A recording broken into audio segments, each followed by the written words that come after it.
Hello दोस्तों। बहुत लोगों का मैसेज आ रहा है कि मेरा एएलपी में फाइनल सिलेक्शन नहीं हुआ, एक नंबर दो नंबर या पॉइंट नंबर से फाइनल में रह गए हैं। उनका मैसेज आ रहा है, भैया मैं क्या करूं, मैं फाइनल में रह गया। तो मैं उनसे एक ही बात बोलना चाहता हूं कि आप लोगों ने बहुत अच्छी मेहनत की है। कोई भी थोड़ी बहुत कमी रह गई है या आपने कोई गड़बड़ी हो गई होगी, उससे आपका सिलेक्शन नहीं हुआ, या किस्मत, मान लो किस्मत अच्छी नहीं थी इसलिए नहीं हुआ।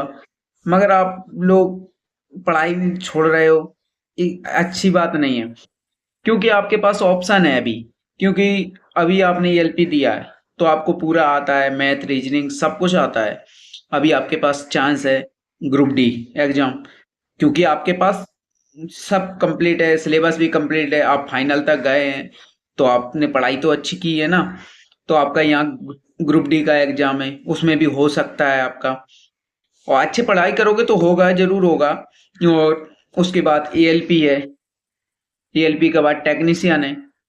आप, मुझे कंफर्म पता है, आप लोग जब यहाँ फाइनल में रह रहे हो ना, तो आपका कहीं ना कहीं तो होगा। ये तीन वैकेंसी है, और आने वाली, फिर से आने वाली चांस है, क्योंकि ग्रुप डी का फिर से आएगा, तो आपका तो कहीं कहीं ना कहीं हो जाएगा। मगर ये अच्छी बात नहीं है आप पढ़ाई छोड़ के, या पढ़ाई नहीं छोड़ रहे और दूसरे एग्जाम की तैयारी करने लगे। ये दूसरे एग्जाम के चक्कर में मत जाओ।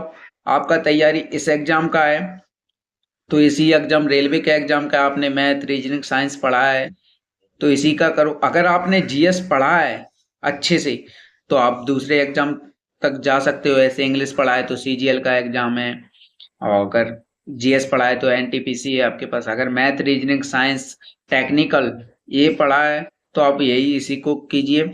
ग्रुप डी है, एएलपी है, टेक्नीशियन है आपके पास, और किसी ना किसी में आपका सिलेक्शन पक्का होगा, ये कंफर्म है।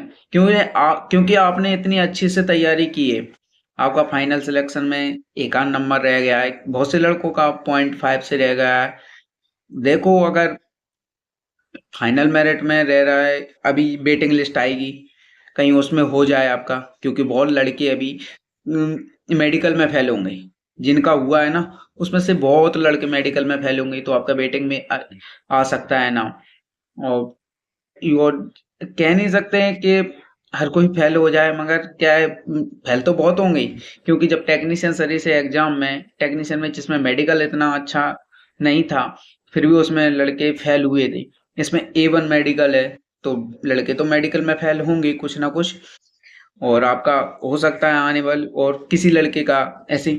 और मैं उनको जरूर सलाह देना चाहता हूँ भाई, अगर बात मान लें, क्योंकि आपका अगर दूसरे जगह एग्जाम सिलेक्शन हो गया, और आप एएलपी भी यहाँ पर दे दिया आपने, यहाँ पर फाइनल हो गया आपका, क्यों आप सीट खराब कर रहे हैं?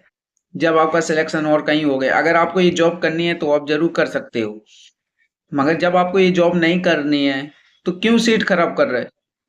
अब मेरा है भाई, मेरा खुद का एएलपी निकला है, फाइनल होता, मगर मेरे को पता था कि मेरे को एएलपी नहीं करनी जॉब, तो इसलिए मैंने साइको नहीं दिया एग्जाम। मगर आप अपने आप को क्या समझ रहे हैं, ये मैं होशियार हूँ? भाई होशियार हो आप, मगर जब आपको जॉब करनी नहीं है, तो करनी नहीं है, तो फिर क्यों इसको दूसरे की सीट खराब कर रहे हैं? माना कि तुम फाइनल में नहीं जाओगे, वहां पर नहीं जाएगी, मगर आपकी वजह से एक सीट खराब होगी, उस दिन तो वो लड़का नहीं पहुंच पाएगा जिसका सिलेक्शन होना था।